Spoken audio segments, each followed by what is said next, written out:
All right, everyone. Welcome to another segment of Lunch and Learn. I'm Edmund DeVoe, president of the New Jersey Cannabis Association, your state's cannabis chamber of commerce.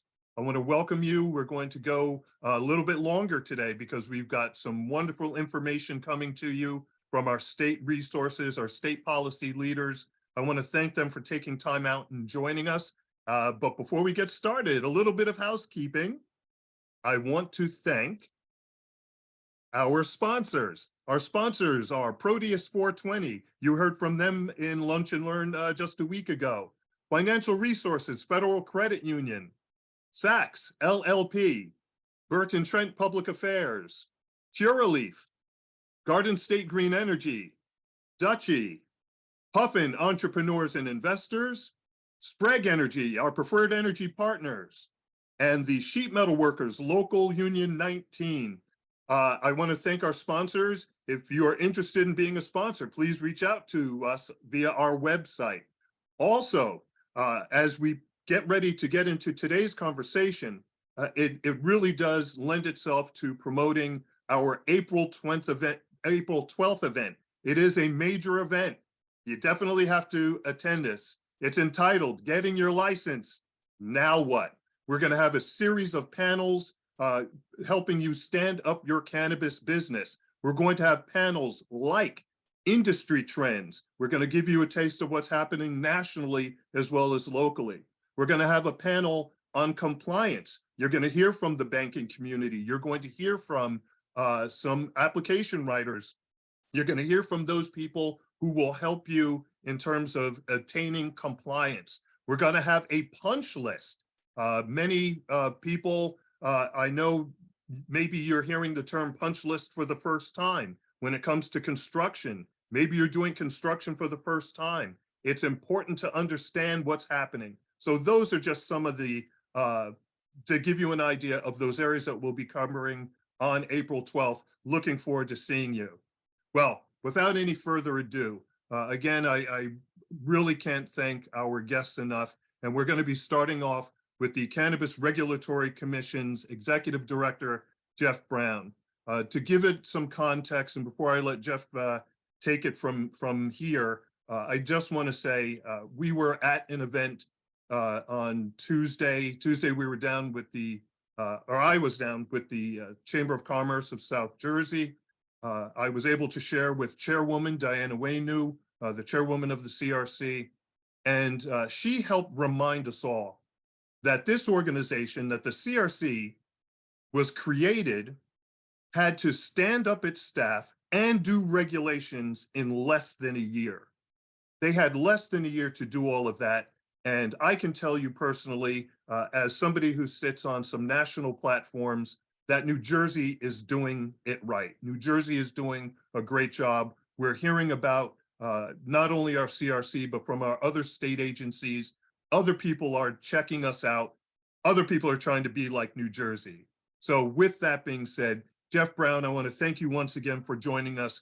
You never hesitate to be part of our speaking engagements. So thank you. And I'll turn it over to you to give us some CRC updates. Great. Thank you, Ed, and thank you to all the members of the Cannabis Association who are joining today. I see my colleagues from state government here, Penny Wild and John Costello, who I know are speaking later, so greetings to them as well. You know, the Cannabis Association has been a great partner to the New Jersey Cannabis Regulatory Commission and the New Jersey Department of Health Division of Medicinal Marijuana. Even before that, you know, I remember, I think one of my one of the meetings I took like first 3 months in was with Ed and Scott coming in to talk about you know, the expansion of medicinal marijuana, and here we are almost 5 years later, you know, talking about building one of the most innovative recreational cannabis markets in the country, if not the most innovative. So thank you, Ed. Thank you, everyone at the New Jersey Cannabis Association. The CRC is going to be 2 years old in April of this year, and looking ahead to that anniversary, I'm very proud of the ground we've covered and confident in the direction we're going in here in New Jersey. Our core values here at the CRC are equity and safety. and we've grounded ourselves in those values. And through those values, by following those and the incredible work that businesses are putting in to get licensed, get operational, and get into this market, we are setting New Jersey up to be a national model for not only cannabis industry, but also safe and sensible regulation of that industry. So we had to, and I'm glad you brought up Chairwoman Waynew's remarks, because we had to adopt our initial rules 4 months after the CRC was formed, only 6 months after the law was passed. And you know, anybody who's worked in regulatory space, done rules, knows that 6 months is near impossible. 4 months is even less. But you know, we're fortunate to have a great team here. You know, and I especially want to acknowledge our regulatory officer who's been with us for some time. His name's Noah Mamber. We wouldn't have gotten those rules done without Noah, without the folks who've joined since, including Chris Riggs, who's our chief counsel, and our whole regulatory team that Chris leads. You know, got done our permanent rules, which are going to be published on March 6th of this year. And, you know, we received over 1,000 comments, which, you know, we expected, but to get through those comments and to get those rules done and adopted within the time frame is just really a massive piece of work. But I do want to talk about, you know, some of the key changes in those new rules that will be effective as of 3 days from now, March 6th, so Monday. The permanent rules, they establish the application licensure process and requirements for the additional 3 types of licenses. So those include distributors, wholesalers, and delivery services. It improves our priority review process for social equity businesses, diversely owned businesses, and impact zone businesses. And basically, for those of you who've gone through the application process, you know that right now, all conditional applications are reviewed before we review any of the annual applications. What we're doing is we're moving up the review of annual applications with those conditional and conversion applications. So basically now all social equity business applications will be reviewed first, then diversely owned business applications, then impact zone business applications, then bonus points, and then finally the general application pool. So that will improve review time for those annual licenses, which are still coming in, and when we get to those new license types as well. Conditionals will still be reviewed first, but it will be within that category versus, you know, all conditionals before any of the annuals. We also, a couple other things. So, you know, while not in the rule, the cap on cultivators that was in the statute has now expired, as well as the ban on vertical integration. Those are both expired. There's nothing in the rules that will be permanent on Monday that you know, extend the cap or do anything with the ban on vertical integration. So ostensibly, you know, now locally owned, locally operated businesses can vertically integrate. They can get licensed to cultivate, manufacture, and retail if they choose, or businesses can choose to specialize in one or more of the license types, and it's up to them, and everybody has the same opportunity and same choices, which is a great thing. Great, Jeff. Let's pause there. I apologize, because that is really great news for some people that I know have been asking us. So in that process, if somebody wants to do vertical integration, will they be applying individual separate licenses, separate applications for each operation? That's correct. So you would just submit applications for each license type. Now you have to do it all under the same company. So you can't set up separate companies for separate license types. You know, one license holder has to hold all the licenses, but yeah, they can apply for those application types. You know, we've had to reject some applications prior to that deadline because it wasn't expired, but now you can apply for all 3 license types if you choose. Thank you. Another thing that our permanent rules does is it sets the social equity excise fee as it's set in statute, so that it will increase as the price of cannabis drops. The price of cannabis in the adult use market is still very high. It's last time we looked at it, $455 an ounce. That's simply because there's not a lot of producers who are operational, not a lot of dispensaries, but there is a lot of demand. So we expect that to come down, but the social equity excise fee is now set in rule. Beyond those permanent rules, though, our focus is really licensing, processing applications, licensing businesses, and we're now well over 1,000 conditional licenses being issued. I shared yesterday at the meeting, we've received over 175 conversion applications for conditional applicants converting to annual, which is great. That's great news. Love to see that happen. Want to see more conversions filed. As of today, for new businesses, those are businesses that didn't operate in the medical market before, we've now issued 89 annual license awards. So that's 89 businesses that are on the pathway to operating in this market. We're really excited about that. Looking at cultivation specifically, we have 17 operational cultivation sites, and when you look at operational and awarded, it's 55 total cultivation sites. We expect that to grow. We also issued a number of manufacturers and retailers. I'm going to cover in a second, but this in more detail. But I wanted to tell you that the legislature established benchmarks for the licensure of minority-owned businesses, women-owned businesses, and disabled veteran-owned businesses. We are surpassing all of them. Additionally, the legislature set benchmarks for conditional licenses and for micro businesses, and we are surpassing those legislative benchmarks as well. Just briefly on the licensing process, we developed our licensing process based on lessons learned from the past. When we looked at the demand that we were going to see in the recreational market, we knew that a limited license RFA was not the model to go about. We wanted to make sure we were doing something that enabled us to process applications on a rolling basis and issue licenses on a rolling basis. And so that's why we developed the system that we have. In that system, every application that is complete, scores sufficiently high, and then meets our regulatory requirements will be approved.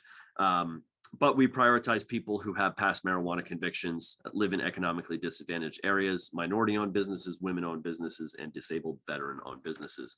Ed, am I able to share my screen? Okay, let me ask our producer. If not, I'll just run through the data, which is Jenna Russo says yes. Yes, all right. So I just wanted to, I'm just going to do this quickly. Can everybody see that? Not yet. Not yet. There we go. So this is a data report that is on our website. It's under the Office of Diversity and Inclusion. You can see this, it says quarterly data report. Yep. So we release these every quarter. We cover them at our meetings, and they go over a bunch of information related to licensure. Everything from data on all our applications. So you can see the types of applications being submitted, whether it's cultivator, testing laboratory, et cetera. Annual versus conditional, the business categories, the applications for micro versus standard, application submissions in the category diversely owned business categories. So I wanted to highlight this because there's a host of data available on our website now. You can read these reports. We're putting them up every quarter so everybody knows how this market is developing. And I wanted to just highlight a couple things here. And again, I encourage everybody to go look at the full report. So when we look at, and so this was our last report was pulled in December, but as of December, and the new report's going to be in April. At that time, we had 36 total annual license awards. 10 of them were social equity businesses, which means that they had past marijuana convictions or were in economically disadvantaged areas, and 2/3 were diversely owned businesses. That's minority owned, women owned, or disabled veteran owned. We have the race and ethnicity of majority owners. So and this was done later based on some commissioner requests. So this, I think, is inclusive of up through our January awards, but through the January awards, 30% of licensees were Black-owned businesses, majority. And you can see that we have an incredibly diverse market shaping up here in New Jersey. And this trend is continuing. Of the 17 licenses that were awarded yesterday, 12 of them were diversely owned, several minority owned, several minority and women owned businesses, and several women owned businesses, and a disabled veteran owned business. Lastly, I wanted to highlight this. So when we look at, we're also looking at persons of interest, and like the total people who are involved in the businesses, and how the rates of approval versus submission compare. Because what we want to see is our priority categories are indeed prioritized. And on the left two columns, annual submission and annual approval, you can see that the first annuals being approved are those who are justice involved, social equity businesses, and minority owned or diversely owned businesses. So the priority review process is working. Then when we look at specific racial groups, you see that the submission approval rates are pretty similar. On the annuals, they're going to fluctuate. And that's just to show that, you know, the people who are applying are getting approved. And we're seeing a market shape up here that is reflective of the diversity of our great state. And these are the indicators we're going to continue to look at. So, you know, Wesley McWhite is our Director of Diversity and Inclusion. He does a tremendous job. He presents this data quarterly, and these reports go up on our website. So please check them out.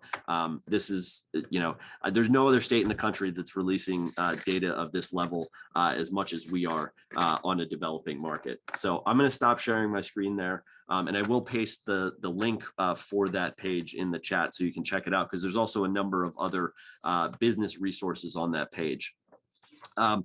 So when I look ahead to the rest of the year here in 2023, you know, some of the priorities that we have here at the CRC: number one, continuing to license new businesses, particularly opening up for those new license types, wholesalers, distributors, delivery services. As the 2019 medicinal awardees open up, and they are opening up, we now have a number of independent, you know, New Jersey-based dispensaries, medicinal dispensaries that are open. Some I presented yesterday in our meeting on all the openings that have happened in the last 6 months. As they open up, we're going to be assessing their needs, their ability to, you know, expand into the recreational market, because we need all the help we can get in both markets, both to serve our patients, but also to serve the underserved demand that we see in the recreational market right now. And lastly, you know, we really see opportunity to educate municipalities. We are seeing more municipalities opting in, but there's still the vast majority are opted out. This industry can be an economic driver to local communities. We recently did an analysis where we looked at, of the municipalities that host a cannabis business, how many jobs on average are created in that municipality. And this is just based on license issued to date, and it's 120. So, you know, when you look at the licenses that are operational now, average that out across the municipalities that they operate in, it's 120 new jobs per municipality that we're seeing right now. So that's big. There are I think 4,500 jobs in this industry now. We expect that to be much greater. I mean, I think Colorado has 30,000 jobs in their industry, and our population outpaces them significantly. So this is a job creating industry, and you know, we're going to be highlighting that at the local level. We're going to be highlighting the benefits to municipalities opting in as far as revenue. 2% transfer tax that they can impose. So that's another priority for this year. Overall, and I'll end here because I know we have some other folks. You know, we're working with state partners, and I'm not going to steal the thunder of the New Jersey Business Action Center or New Jersey EDA, but we're extremely excited for the programs that both agencies are rolling out to help cannabis businesses and to help this developing industry. There are lots of things outside the CRC's control. That includes access to capital. It includes you know, real estate, municipalities,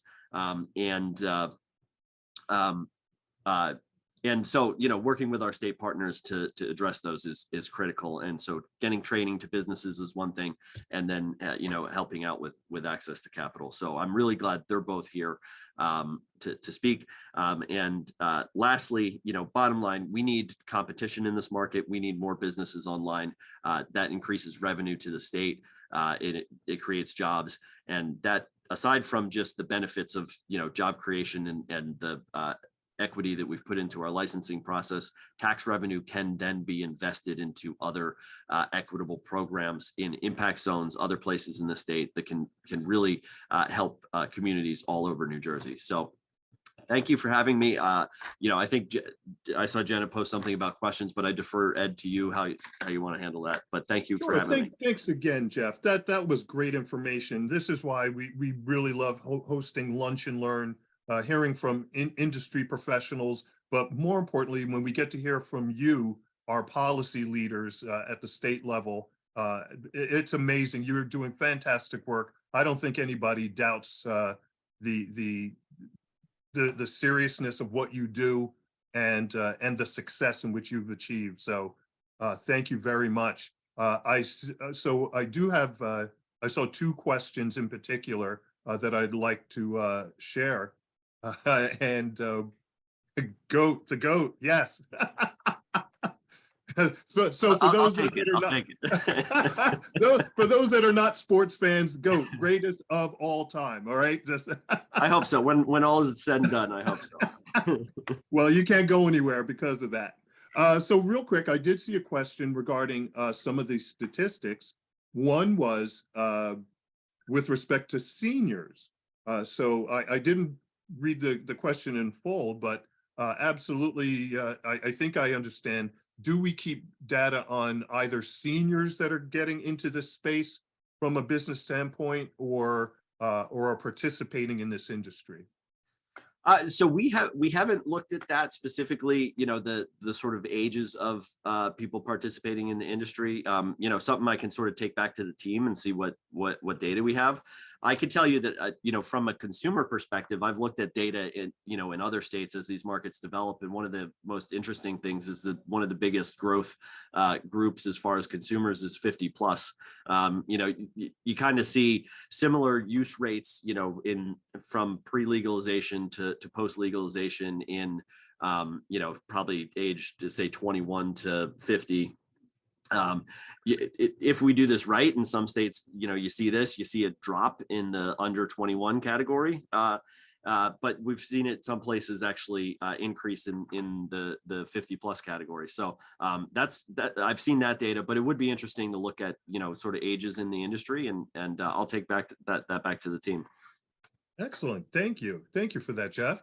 Also a question with respect to can you lift the tent a little bit on the verdict on edibles and beverages as it pertains to consumables? I know early on there were a number of questions, if not concerns, about what was allowed, what was not. And as the manufacturing part of this industry is getting ready to take off, can you give us some insights on beverages and types of edibles? Sure.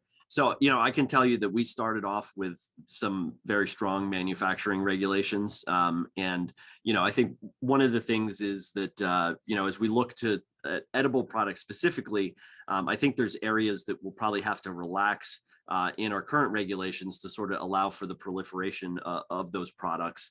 I'll highlight ingredients, for example. So right now our regulations state that if you have a non-cannabis ingredient or an ingredient not otherwise authorized by reg, it has to come from the FDA's inactive ingredient database, which is a vast database that's used, predominantly for pharmaceuticals, but basically ingestible medicines and other products.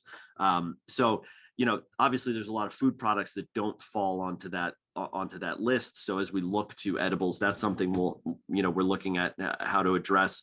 I think additionally, we're looking at are there products that would be potentially problematic or potentially attractive to kids? We already have strong regs on, they can't be cartoon-like, can't be, resemble, foodstuffs that are attractive to kids, but that's something we're thinking about as well. We do know that this is a product type that people want more access to, both in the medicinal space and in the adult use space. So we're working on regulations, and we're also sort of working on other means to see if we can get some expansion even before regulations. Okay, great, thank you for that. And one more question. and that is pertaining to licensees working together. I know that we've been asked at the association for our opinion on it, and so clearly there must be some guidance per regulation.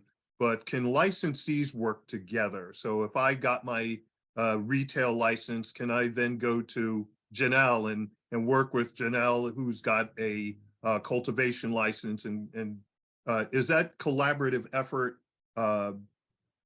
Is it something that people can do, or are the guidelines with respect to those types of collaborative efforts?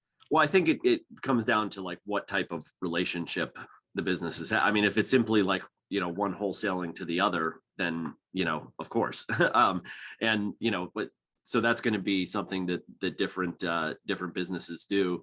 I will say, I want to highlight our financial source and management services regulations, because the way we see a lot of collaboration or pollination between businesses in this space are two ways. Number one, through financing, and number two, through essentially the management of a business. And so, we've seen management services agreements used in other jurisdictions, both good and bad.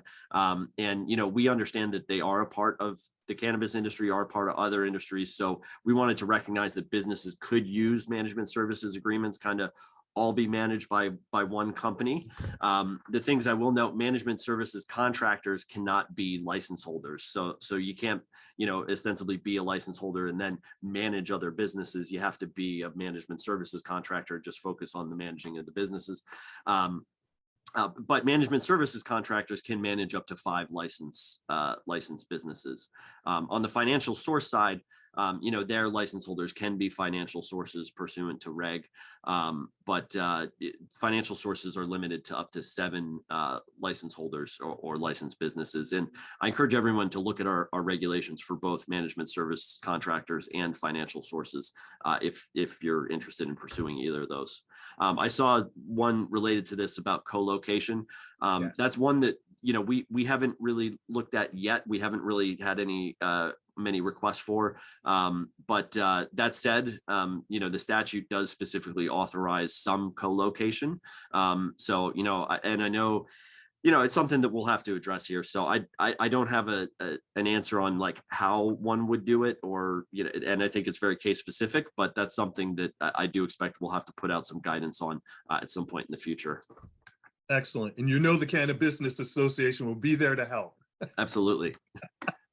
So with that, we do have other guests. And again, this is a special Lunch and Learn. We're going in an extended period because the state is developing policy and practice, and we can't be thankful enough that the state is really getting engaged in this industry, and rightly so. So with us, we have some of your partners, Jeff, from the Business Action Center and from the Economic Development Authority. So I do want to welcome Penny Wild, who's with the Business Action Center, which is actually located in the Secretary of State's Department. And also want to welcome Janelle Johnson and John Costello, both of the New Jersey Economic Development Authority. And what we'll do is we'll talk about some of these additional state resources that are available to the cannabis community, the cannabis business community. And so, Penny, since your picture is up first, let's start. So what is the Business Action Center, and what services are you providing to the cannabis business community? Well, Ed, thanks first of all for having us today. And on behalf of Melanie Willoughby and myself, Melanie is the Executive Director of the Business Action Center and really has been bringing this to life. Thank you for having us. And also to Jeff Brown and John and Jenna and Janelle, all great partners. We couldn't be doing this without you. I also see a number of our friends in the community who've been helping us, because without them, we wouldn't be able to be as far as we are. So Mata, Angela, Anthony, Jack, thank you so much for pitching in and being there, as well as anybody else from the cannabis community that winds up watching this later on, because this academy is going to be your home and taught by people in the community. So I'm just going to share some slides really quick and go through a little bit of, and This is a little bit of a sneak preview. We are still, things are still under development. So let me just, one second. It's on its way. All right, let me see. All right, can you hear me still? Yep, got you. Yep. All right, awesome. So quick overview. We are here and we have been helping businesses in one way, shape, or form through the Business Action Center. All day, every day, we help businesses of all sizes and connect them with state agencies and resources that they need to grow and to thrive. And we have, like I said, more than 30 years in the business, and we have Office of Business Advocacy, where people help with real estate searches and grants and financing, helping you find those resources. The Office of Small Business Advocacy, which you can reach at 1-800-JERSEY-7 and live chat through business.nj.gov. And I know many of you have, relatives and friends that are in business, and some of them may have really great products and services to export. And people are surprised to learn that we have a grant program up to $15,000 for businesses to learn how to export, everything from translating your site into just learning how to go about that.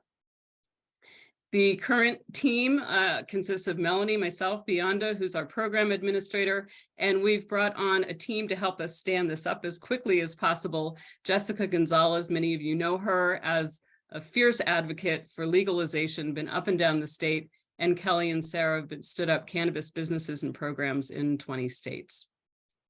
So the Cannabis Training Academy is coming in 2023, and it's going to be specifically to be eligible, you need to be a New Jersey resident, 21 or over, and in the category of social equity, legacy, impact zone, micro business, or diverse owned businesses. And we are going to be educating by providing terrific content, empowering you with the experts from the industry who are vetted and be able to help you go through the application side by side and establish your business.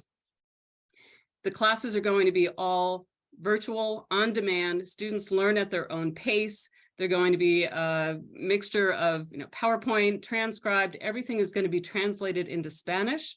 And we'll have live Q&A sessions every couple of weeks, so you can actually get your questions answered as you're going through your application. We are developing a process to vet everyone that comes in as an instructor or mentor and make sure that they're presenting their information in a way that's reliable, digestible, and again, we'll be having those virtual office hours. We will also conduct pop-up webinars and events as they come up. And this is just a brief overview of the journey that we've outlined for people to go through the application with the hopes of reducing cure letters and just making sure that everything is complete and helping people think through the process of their application. The first few levels, levels 1 through 3, are also going to be available to the general public. We think it's really important for people to continue to learn about cannabis and destigmatize it and be able to educate themselves about where we've been, why we're here, where we're going, why is social equity so important, and learning the regulations and the law as well. This is just an example of some of the courses that are going to be in there. So addressing everything, license type, application, business category. The discernment process quite often is maybe the toughest part to just get started, right? And then again, laws and regulations, everyone needs to know, and taking people through the portal, because a lot of times when you open that up, you go, wait a minute, how am I answering these questions, right? So we'll help you get there. And these are just, an idea of real quick, going through all the standard operating procedures and then actually submitting. This is just a sample of, we're trying to make sure that everything is just short, sweet, succinct, easy to understand inside. And then we're also working with the legacy community, because we wouldn't be here if it hadn't been for the legacy people fighting and working and doing everything that they were able to do to bring this to reality. So we're working with them to make sure that they have what they need to get through the program as well.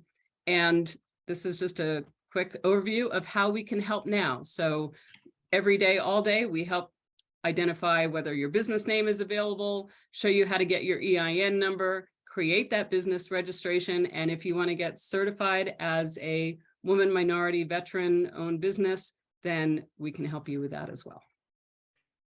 Excellent. Penny, thank you so much for sharing. So do stick around because we'll probably, in fact, I know we'll be coming back to you. Janelle and John, thank you so much for joining us. One of the other huge aspects of this industry has always been the concern about access to capital. And so we are so proud that the Economic Development Authority is starting somewhere, right? I know you guys probably hear about the amounts and look, our attitude is you got to start somewhere.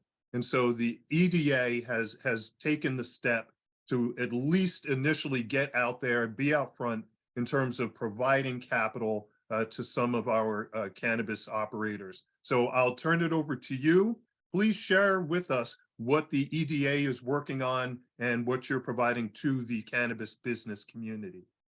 Absolutely. Good afternoon, everybody. My name is Janelle Johnson. I am the Managing Director for Community Development at the New Jersey Economic Development Authority. We are excited to be a part of this meeting. The EDA board approved a $10 million program for the cultivation of cannabis. We will bifurcate the $10 million into two buckets, and my colleague John Costello will dive deeper with the detail and provide further insight. The upcoming bucket is going to be entitled Joint Equity. And that bucket is set aside with the $6 million. And Ed, as you said, we are providing grants up to $250,000. We are fully aware of how expensive this industry is, but we're also proud to have the highest grant program essentially right now in the nation in support of this program. Down the line, we do intend on rolling out a $3.6 million program that will provide technical assistance for applicants that may not be as far along. So we just want everybody to understand we get it. We are here. We are very supportive of this program. We understand the importance of educating, motivating, and cultivating.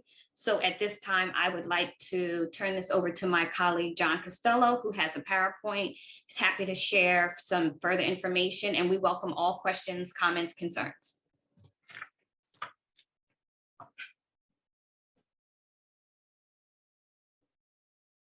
Hey, John, you're on mute. Pardon me, Ed. Hi, thank you. There you go. Excellent. Well, ladies and gentlemen, thank you very much. My name is John Costello. I'm with the EDA as part of the team under Ty Cooper in community development, working directly under Janelle to help bring about a stronger and fairer market for cannabis in the state of New Jersey, stronger so that New Jersey becomes the leader in quality cannabis products and businesses, and fair in that we work towards creating an equitable economic solution for the people and communities that were most impacted by the war on drugs. So with those two goals in mind, that's how we've worked on this.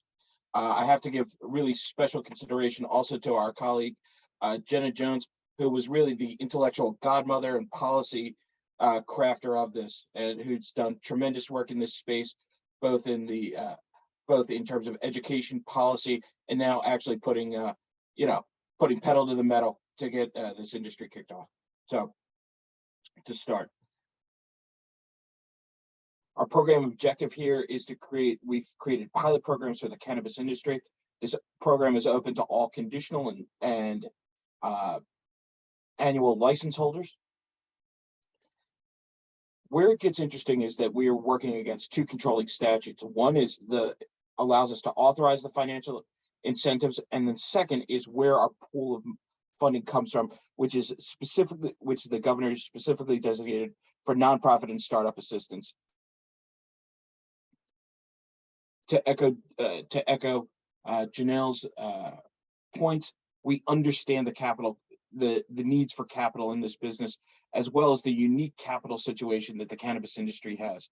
So New Jersey is very focused and dedicated on making sure that cannabis entrepreneurs, especially those who have been most impacted, have access to capital so that they can start and kick off their businesses. We also understand that that this is an intensive program, and for good reason, to make sure that we have a responsible and sustainable industry. We know that there is a lot of capital involved, including a significant and detailed but rigorous and thorough licensing process to make sure that we're doing the right thing by our communities and by our businesses, as well as a tight real estate market, which all businesses are seeing right now, and significant municipal barriers, or especially around land use and zoning controls, which is a New Jersey tradition, it seems like. So we understand that as part of the licensing stages, there's heavy upfront soft costs around that as well, and as we that cover multiple things. So where do we see this? We see our $10 million pool is being allocated into two core programs. The first one is the Seed Equity Program. This is a program designed for entities that are at fairly early stages within the process. Conditional licensees, they want to move towards their actual license, but they don't have that municipal approval, that zoning control, or that site control. So they need that assistance. So where are we seeing this? This is a $3.6 million tranche of awards at $150,000 a piece. There's 24 awards. We're going to be working with our great partners at BAC, being led by Penny and Melanie, to provide a combination of technical assistance and grant training that supplements awards. This is open exclusively to social equity applicants, and with our award system, in addition to giving a 5% set aside. The second product we're looking at is joint ventures.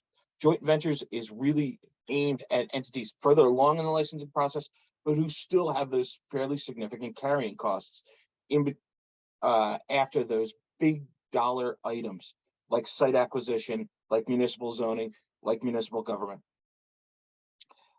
24 awards. This is open to every license. This is open to all license holders.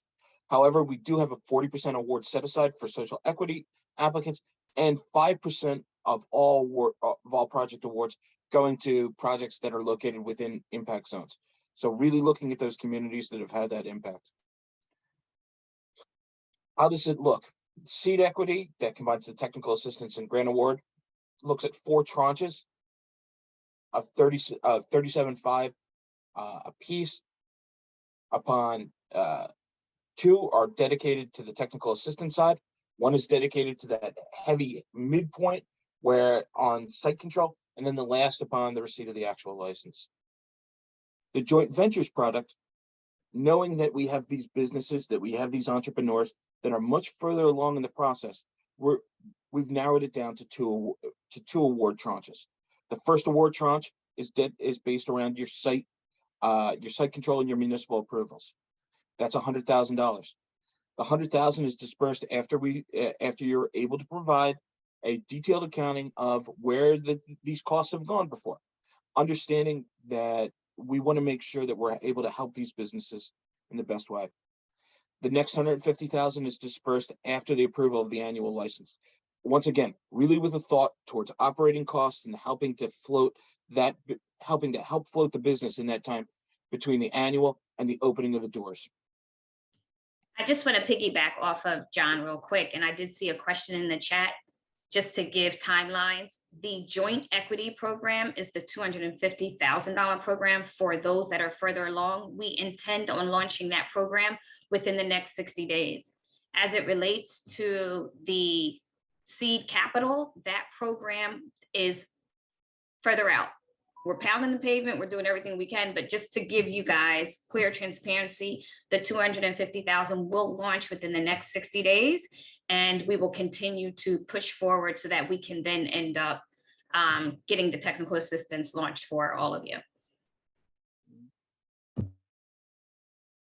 So just real quick, for both programs, the eligible uses, heavy focus on operating costs and how to help cover those operating costs. So rental and mortgage, payroll, all of your regulatory compliance issues, your legal expenses, professional services like accounting and finance, training and development for employees, which is vital in a controlled industry like this and can also become fairly pricey. Your utilities, wages, business supplies and equipment. What are the ineligible uses?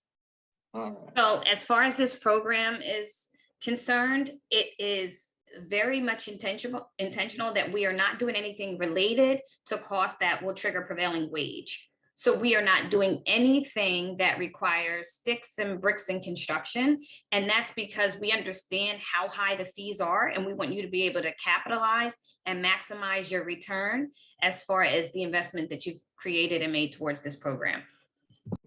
So very quickly to reiterate Janelle's point, ineligible uses, controlled inventory is an ineligible use. Like we said, construction, purchase, and demolition of land, all of which may have prevailing wage triggers in them.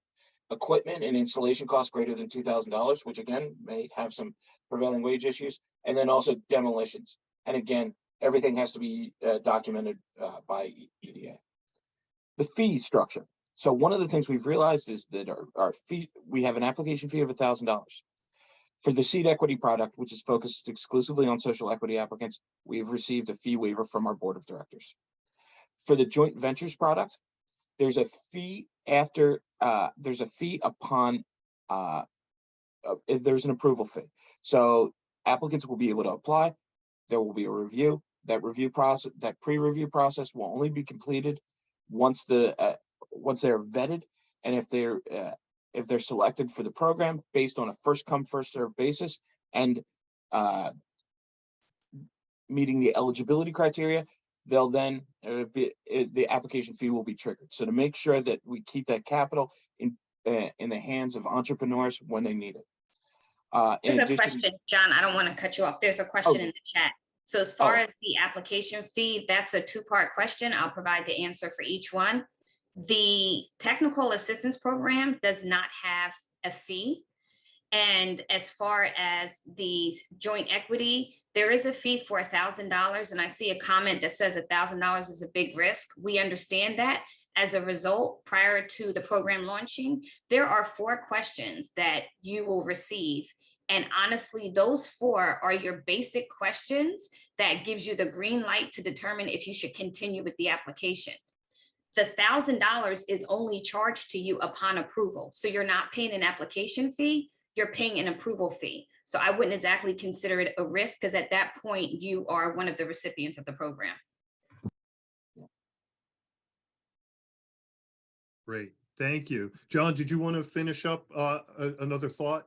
No, I think Janelle closed it better than I could. So with that, everybody needs to know where the money's going. And as I just wanted to say, thank you for the time, and we appreciate the questions and the interest of these great entrepreneurs in our state and in this new burgeoning industry. Great, thank you so much. So we do have a couple of questions. Janelle, I think you answered them with respect to approval fee versus application fee, right? So there's not an application fee, it's an approval fee. So thank you for that clarification. And so again, the people who are eligible, it's all operators, right? Whether you're cultivation, manufacturing, retail, and soon to be, as Jeff was sharing, soon to be wholesalers. And would it include the delivery people as well? Down the line. Great, thank you. And then Jeff, just this is in our board memo. There is 2 specific things around the eligible entities. So the first one is that the entity has to be incorporated after, has to be in operations, started operations after 9 March 2020. Because of our enabling statute, we're really looking at, angel stage businesses. So, and since it was framed in the context of COVID to help mitigate the impact of COVID on a lot of communities, that's one of the things. The other thing is that organizations that have the ATC conversion are not eligible. This is strictly for recreational license holders only. And ATC, John, is referencing medical dispensaries. Correct. Yeah. Right. Great. And so in terms of the tiers, I guess, and you were alluding to that, and the question that I see, and it's been asked in a couple of different ways. So as applications come in, is it first come, like you'll have applications that are numbered and now some applications will be better than others, right? And you'll take that into account. Some applications will fall off because they're incomplete or there's information, as John, you were pointing to, So- maybe they don't apply. Yeah. So great question, Ed. So what we do is we have a process that we try to keep as fair and as equitable as possible. So it's first come, first evaluated. We will also be in communication with those applicants in the pipeline. Should there be any issues, we do have the ability to work with the applicants to a degree to help answer these questions about eligibility. But as with anything, we have to make sure that we make this financial impact on this new, very infant industry. So if being prepared and having a good responsiveness on both sides is really critical, and it's one of those things that we'll play in. So while we will reach out and work with applicants, however, it is a two-way street, and we will need to make sure that there's that level of responsiveness, just so that we can go out there and make sure that this capital gets that impact that we need to on these New Jersey communities to drive equity, to drive entrepreneurship. Right. And to piggyback off of John, we do have a website. It should be going live very shortly. There will be FAQs on there. And just to provide some reassurance, this is not a surprise application.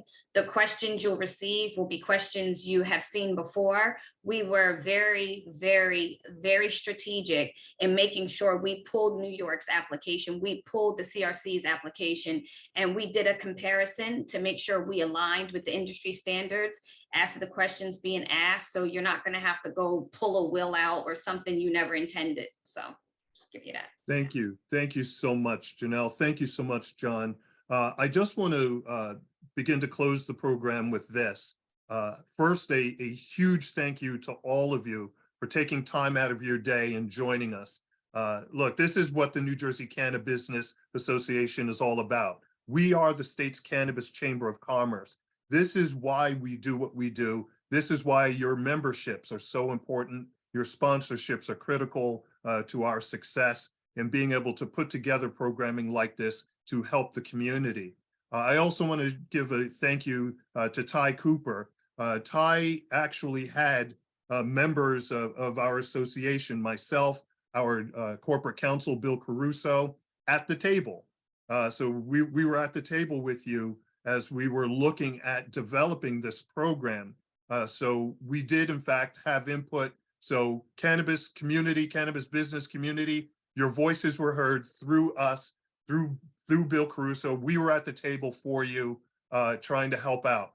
And so there's no such thing as perfect public policy, and you got to start somewhere. And I think that we have begun to bridge some of these gaps in terms of the gaps of services that many people were very concerned about. So again, I can't thank Jeff Brown, Executive Director of the CRC, cannot thank you enough.